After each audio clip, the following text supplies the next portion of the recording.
So magandang umaga sa lahat, no? So habang nakatambay ako dito sa gilid ng kalsada, dahil maganda nga yung view, kitang-kita si Mount Fuji, may napansin ako, parang turista siguro to, nakadilaw yung, ano niya, cap niya, tapos mahabang buhok, tapos nagbike-bike, tapos tignan niya yung Mount Fuji, parang ano siya, parang Pilipino, ibang lahi. So tinignan ko lang siya dito sa gilid ng kalsada, tapos talagang pinagmamasdan niya, nagbabike kasi siya nakita ko siya. So, ayun lang ako, nakaupo lang ako sa gilid. Tapos, ayun, magpas siya. Tapos, talagang gusto niya yung Mount Fuji kasi tinitignan niya. Tapos, yun, nagbike-bike lang siya. So, ako dito, nakapokus lang ako sa Mount Fuji kasi itinan niyo. Tapos, lumapit siya sa akin. Sabi niya, uy, sus, Pilipino pala siya. Sabi niya, kabayan kasi, kumaway siya sa akin, kabayan. So, sumagatin ako na, hello, kabayan. Kumusta? So, ayun, nagbite siya.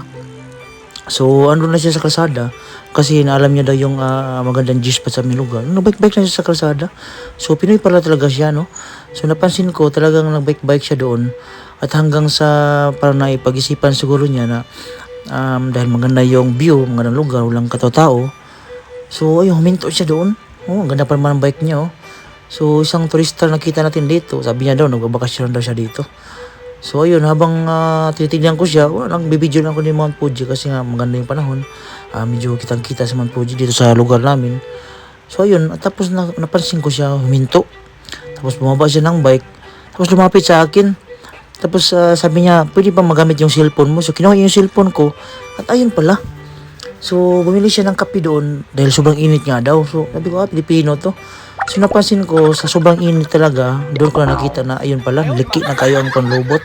So murang medyo ang grabe ng init talaga sa Japan, kaya mag-iingat daw tayo, sabi niya. So magandang advice to galing sa